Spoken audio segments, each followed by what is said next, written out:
Good afternoon, everyone. My name's Brendan Mitchell.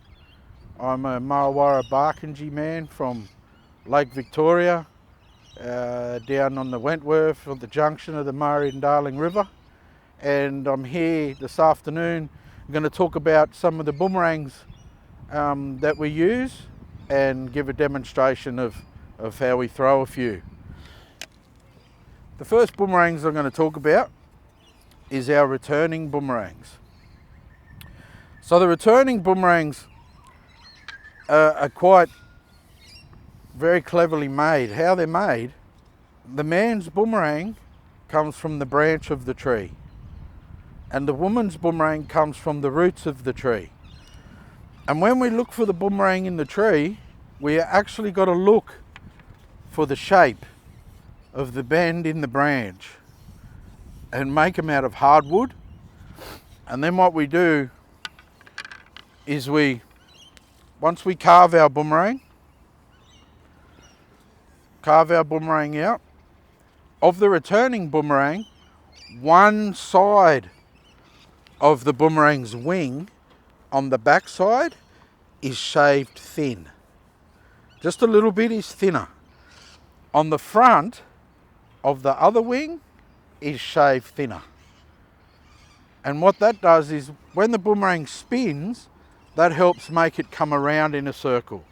So if we were to pretend that this was an airplane, and when you have a look at an airplane's wings, both the front of the wings of the boomerang are fat and the wing thins out at the back.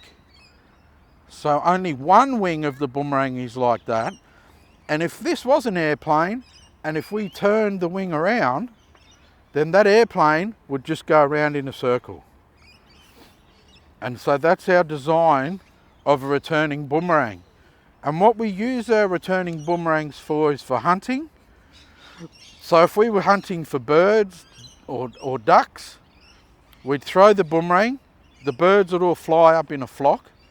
And because the boomerang is spinning and moving, the boomerang will hit one duck, keep spinning, hit another duck, and then those ducks would come down.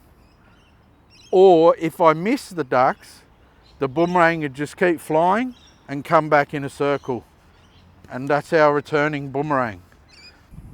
When we throw the returning boomerang, hold it in between your two fingers.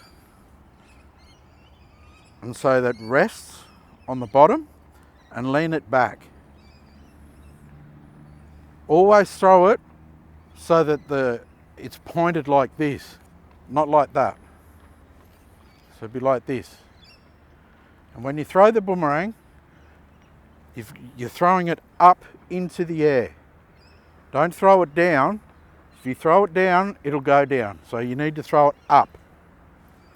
When you throw the boomerang, you take a step, throw it and flick. You've got to make it spin, so you've got to flick. Point, throw it up and flick.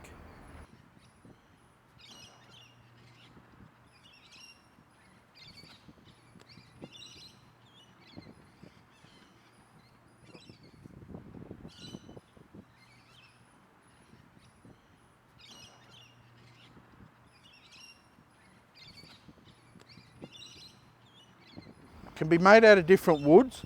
You'll notice the difference in colour between this boomerang and this boomerang. This is a different hardwood. This is gidgee and this is mallee. You see the colour? Even the shape is a little bit different, but still the design on the ends of the wing is still the same. So the back of this wing is thin and the front of this wing is thin. And that's our returning boomerang. Our other two boomerangs that we have, or throwing sticks, These are both our killing and hunting throwing sticks. You can see they're different shape. This one can be used as an axe as well as throwing. So when we throw these ones, these boomerangs, these throwing sticks, they don't come back. With the hunting boomerangs, we throw these differently. We're throwing them on the side. So again, because they're a little bit bigger and heavier, you can almost hold it in your hand. And when you throw these boomerangs, you've still got to flick it, but you're throwing it down. So it glides on the top. Throw it down and flick it.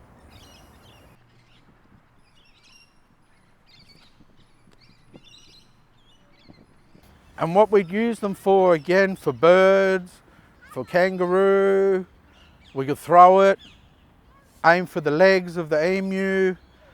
Same with this one.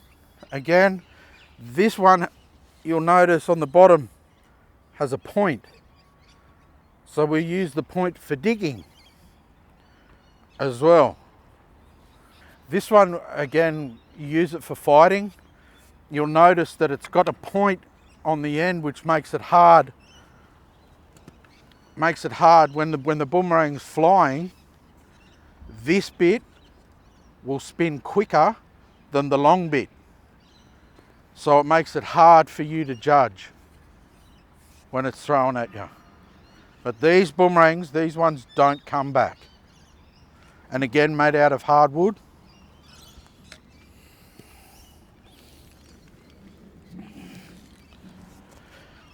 And we have other hunting boomerangs. Again, we always look for the shape in the branch.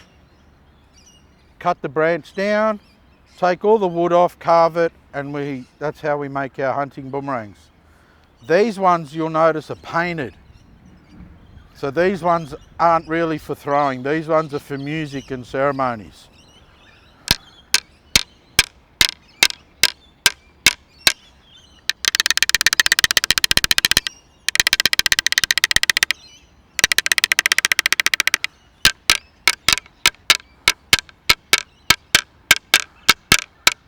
So that is all the boomerangs mostly that we'll use.